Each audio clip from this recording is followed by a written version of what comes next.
Hello student. Actually second part में time complete हो चुका था, इस वजह से हमें वो स्किप करना पड़ा। ये थर्ड पार्ट में हम zonation of light in aquatic ecosystem इसकी बात करेंगे। देखो, इसके अकॉर्डिंग जो है जोनेशन जो है तीन टाइप के बताए थे मैंने अकॉर्डिंग टू लाइट। लाइट जो है यूफोटिक, डिस्फोटिक, एफोटिक। यूफोटिक जोन जो होता है, यू मतलब ट्रू, फोटिक मतलब लाइट, जहाँ पे ट्रू लाइट आ रही है, एक्चुअल में ट्रू लाइट आ रही है। ठीक है, जहाँ तक लाइट पेनिट्रेट कर पा रही है और जो फोटोसिंथेसिस प्रोसेस हो पा रही है, उसको हम यूफोटिक जोन बोलते हैं। डिस्फोटिक जोन जहाँ पे लाइट बहुत कम मात्रा में जा रही है, उसको हम डिस्फोटिक जोन मतलब या कह सकते हैं जहाँ पे लाइट की इंटेंसिटी बहुत कम है, जहाँ पे photosynthesis, there is no photosynthesis, जब फोटोसिंथेसिस प्रोसेस नहीं हो पा रही है, ठीक है, उसको हम क्या बोलते हैं? डिस्फोटिक जोन। जहाँ लाइट जा तो रही है बट लो इंटेंसिटी की लाइट जा रही है, जिस वजह से फोटोसिंथेसिस नहीं हो पा रही है, जो प्लांट्स है वो उस लो इंटेंसिटी लाइट को एब्जॉर्ब नहीं कर पा रहे हैं, ट्रैप नहीं कर पा रहे हैं और फोटोसिंथेसिस प्रोसेस नहीं हो पा रही है। थर्ड जो जोन था वो क्या है? ए फोटिक जोन, जिसका मतलब क्या है? ए मतलब नॉट और फोटिक मतलब फोटो मतलब लाइट। तो जो मतलब ऐसा एरिया जहाँ पे जो लाइट है वो जा ही नहीं रही है, पेनिट्रेट ही नहीं कर पा रही है। जो डेप्थ होता है समुद्र का, सी का, ओशियन का जो डेप्थ है, वहाँ पे वहाँ लाइट ही नहीं जा रही है, वहाँ पे कोई प्रोड्यूसर्स ही नहीं है ना? प्रोड्यूसर नहीं है क्योंकि लाइट नहीं है, तो फोटोसिंथेसिस कैसे कर पाएगा? तो इस वजह से, तो अकॉर्डिंग टू जोनेसन ऑल्सो, मतलब जोनेसन ऑल्सो कैटेगराइज इनटू जो लेयर्स जो होती हैं, सब जो सबस्ट्रेशन स्ट्रेटिफिकेशन जो होता है, स्ट्रेटिफिकेशन के अकॉर्डिंग जो चार पार्ट में भी जोनेशन को डिवाइड किया गया है: littoral zone, limnetic zone, profundal zone, benthic zone.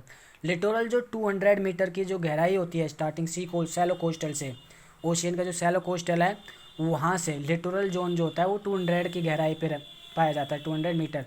यहाँ पे रूटेड वेजिटेशंस पाए जाते हैं।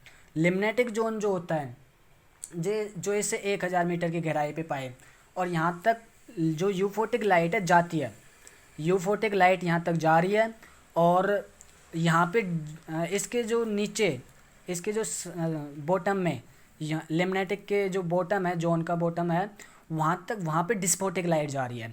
अब वहाँ पे डिस्फोटिक लाइट की वजह से वहाँ कोई फोटोसिंथेसिस प्रोसेस नहीं हो पा रही है, इस वजह से क्या है, डिस्पोटिक जोन में जो है फोटोसिंथेसिस नहीं होती है और प्लांट जो है फ्लो करते रहते हैं, फ्लोट।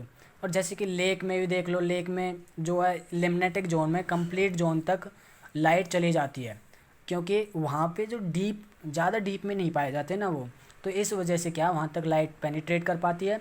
और इसमें कम्प्लीटली जो है यूफोटिक लाइट कंप्लीट पेनिट्रेट नहीं कर पाती है, और जो जहाँ पे थोड़ी थोड़ी इंटेंसिटी की लाइट जाती है उसको डिस्पोटिक जोन बोलते हैं, वो इसके बॉटम में पाई जाती है। ठीक है। प्रोफंडल जो है ये डीप होता है, और भी डीप होता है, ठीक है ना? डीप होने की वजह से यहाँ पे क्या है, प्रोड्यूसर्स तो मिलेंगे ही नहीं, देर इज़ नो प्रोड्यूसर्स, है ना? There is no producers, producers तो मिलेंगे ही नहीं, तो यहाँ पे हेट्रोट्रॉप ज़्यादा पाए जाते हैं। बेंथिक जो सरफेस होता है ओशियन का, इसमें भी प्रोड्यूसर्स बहुत कम, मतलब या फिर नहीं होते हैं, या फिर जो बायोल्यूमिनेसेंट ऑर्गेनिज्म वही पाए जाते हैं, उनके द्वारा कोई अगर अपना खाना प्रोड्यूस कर रहा है तो कर रहा है, वरना यहाँ पे वैसे अदरवाइज कोई प्रोड्यूसर नहीं होता। हेट्रोट्रॉप्स पाए जाते हैं। ये जो है मड से कवर एरिया होता है वाटर बॉडी का, ठीक है, जो बेंथिक जोन है। तो ये थे जोन।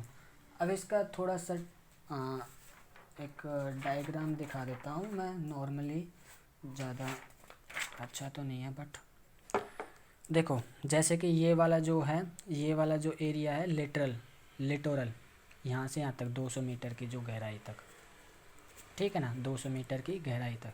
ये वाला जो एरिया है, ये वाला, ये क्या कहलाता है, जो सी कोस्टल से आता है, सैलो कोस्टल, तो वो क्या है, लिटोरल जोन। अब लिटोरल यहाँ से यहाँ तक का जो एरिया है वो लिम्नेटिक जोन का होता है, और ये वाला जो एरिया है वो प्रोफंडल, और जो ये वाला जो एरिया है, ये वाला जो सरफेस तक जा रहा है, जो ये वाला जो एरिया है वो बेंथिक जोन का है, ठीक है ना? बाहर तो वेजिटेशन हो रहा है, यहाँ पे जो है रूटेड वेजिटेशन होते हैं, रूटेड वेजिटेशन हो रहा है, यहाँ पे जो है फ्लोटिंग है, फ्लो कर रहे हैं जो प्लांट्स, ठीक है ना, सरफेस पे, तो वो क्या है, लिम्नेटिक जोन, प्रोफंडल जोन। और यहाँ पे कोई प्रोड्यूसर्स नहीं पाया जाता, हेट्रोट्रॉप्स पाए जाते हैं। हालांकि इसमें भी प्रोड्यूसर्स बहुत कम होते हैं, वो जो बायोल्यूमिनेसेंट वाले हैं वही पाए जाते हैं। इसमें भी प्रोड्यूसर्स नहीं पाए जाते, जो बाहर से जो लाइट जा पा रही है उसकी वजह से वहाँ कोई प्रोड्यूसर्स नहीं है। ठीक है ना। ये था ओवरऑल लाइट के बारे में। लाइट के बारे में हमने इफ़ेक्ट के बारे में पढ़ा, उसकी क्वालिटी, उसकी क्वालिटी के बारे में पढ़ लिया था हमने। ठीक है ना। और उसके मतलब इफ़ेक्ट कैसे, कहाँ पे, रिप्रोडक्शन पे कैसे हो रहा है, और मेटाबॉलिज्म पे कैसे इफ़ेक्ट हो रहा है, और क्या कहते हैं, सर्केडियन रिदम क्या है, डायरनल क्या है ना। और विजन, विजन भी एक इफ़ेक्ट है लाइट का, जो कि हमें देखने। और जे एक चीज़ और बता दूँ मैं, जो विजन के अकॉर्डिंग जो लाइट का इफेक्ट है ना, जहाँ पे लाइट कम होगी, मतलब जहाँ डिम लाइट होगी वहाँ जो है उस वहाँ के ऑर्गेनिज्म की जो आँख हैं वो बड़ी होंगी, लार्ज होंगी, लार्ज आई मिलेंगी। और जहाँ लाइट होगी ही नहीं, नो लाइट, वहाँ पे क्या होगा, वहाँ आई जो है रिड्यूस हो जाएगी। ये भी एक फैक्टर था, ये भी एक फैक्टर था किसका, लाइट का। तो हमने quality, light intensity, effects of light, zonation of light in aquatic ecosystem, ठीक है, लाइट क्या होती है, यूवी रेज, विजिबल लाइट और इंफ्रारेड रेज, इन सभी के बारे में हमने डिस्कस कर लिया है। क्वेश्चंस इनकी प्रॉपर्टीज से ही आएंगे, याद रखना, मैं हर बार बोलता हूँ, अगर कोई भी टॉपिक है उसकी प्रॉपर्टीज़ को आप रिमेंबर करिए, उसको याद रखिए, उसको समझिए, कॉन्सेप्ट्स क्लियर करने की कोशिश कीजिए।